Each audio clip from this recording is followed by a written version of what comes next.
When it comes to brand and messaging, you can remember two things. Your brand needs to look and feel appealing to the customer, and it has to provide an emotional connection to your business for them, because you're showing them that you can identify their pain and frustration and convince them that you have the solution to bring them to their happy place.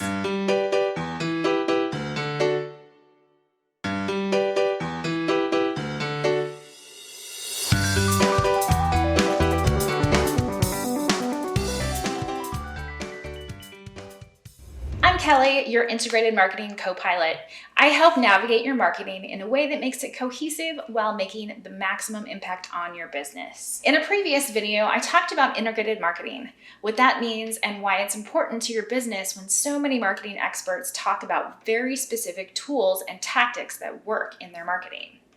If you're not integrating your marketing, you're leaving huge gaps where you'll lose potential customers if you're focusing on just, say, a 3-page funnel or just one social media channel. When it comes to marketing a small business, we have a tendency to get overwhelmed and have a hard time putting all of the pieces together. We tend to dive in deep and focus on the tools and creation aspect of marketing so much that we forget to make it cohesive and truly integrated to work together as an entire system rather than individual pieces and channels that can make the most impact on your customers.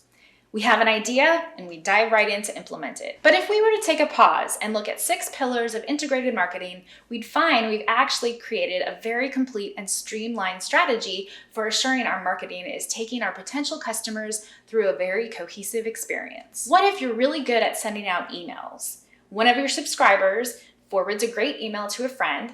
That friend checks out your website and finds that it's a ghost town because you haven't made any updates to your blog and you're not great at keeping up with social media. Plus, you haven't optimized your website, so it's not easy to find the sign-up form for your email list. That potential customer isn't going to jump through hoops to stay connected with you because she can't see any new activity anywhere, despite the fact that there's tons of new activity in your emails. If you had an integrated marketing approach, you'd be certain that however someone finds you, whether that's through an email shared by a friend, your social media, or a Google search, that you're giving them an easy way to enter your world and stay updated as they learn more about you, trust you, and eventually buy from you. Despite all the hype about earning 6 figures in 30 days and all kinds of other get-rich content out there, potential leads need to hang out in your world for a little bit before they become your customer.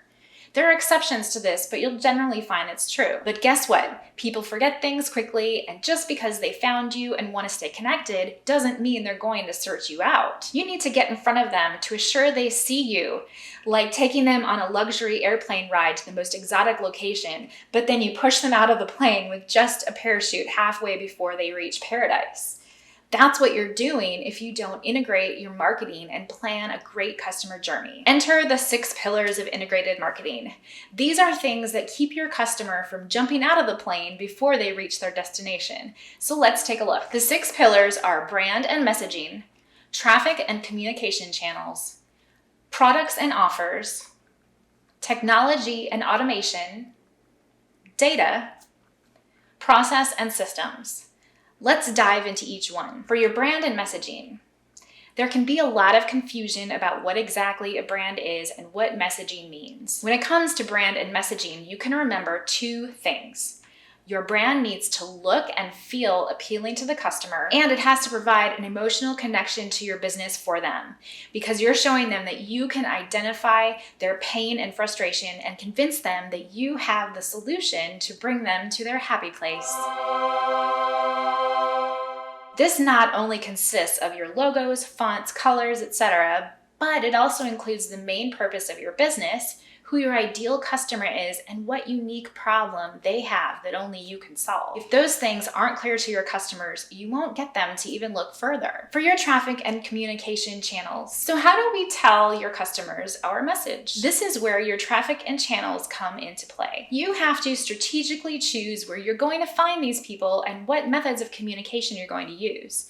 Not everyone hangs out in the same place, so you have to go to where they are. That's how you choose what social media channels to use, email, ads, partnerships, and other outreach so that you can get in front of the people you identified as your target audience. So for your products and offers, you've found your people and you've effectively communicated to them. They love what you have to say, but when it's time to buy, they disappear. Maybe your products and offers don't align with their needs.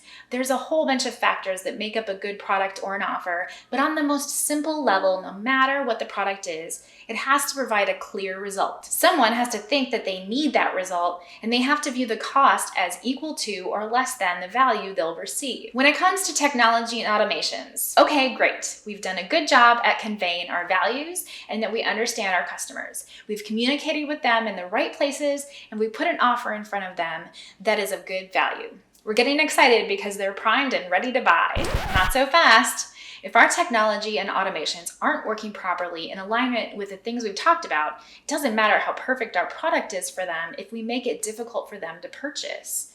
Then they'll just walk away. We see it happen all the time in a grocery store. If the line is too long, customers looking down at what they're holding in their hand, they set it down and they walk away because it's not worth their time to wait in line. The same thing happens online and in every other kind of business. The biggest aid to help this problem is technology and automation. So it's important to make sure you're utilizing the tools available to the best of their abilities. Don't throw your customers and money away because you can't find a solution to the proverbial too long grocery line. Brand, check. Traffic and channels, check. Products and offers, check. Tech and automation, check. But for some reason, people still aren't buying, or you're having a hard time retaining customers. Enter data. It may seem like something trivial that only the most advanced marketers have the luxury to gather. But in reality, today's technology makes basic data easy to gather, so you're really setting yourself up for difficulty if you aren't tracking at least the basics. The things like website traffic, subscribers, conversion rates, cost per lead, and cost per sale. This is the only way you'll be able to figure out where you have a leak in your marketing if no one's buying. And finally, don't be so quick to think that just because someone's now a customer, the marketing stops. Some of the easiest people to sell to are existing customers.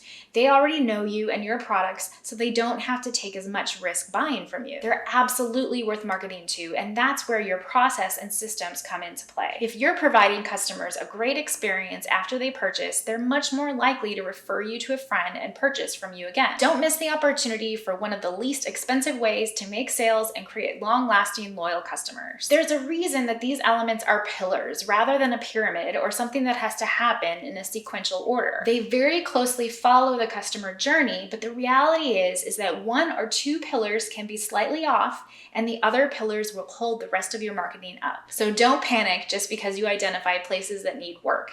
You can focus on stability first and then round out the weak spots to avoid toppling. Now that I've shown you each of the 6 pillars of marketing and how they work together to elevate your impact towards success, it's time to get to work. So how do you identify what needs strengthening? It's simple. Grab my integrated marketing fix guide and start filling in the gaps. It will walk you through an audit of your existing marketing and show you how to map it to your customer's journey so you know exactly what to focus on. There's a link below in the description.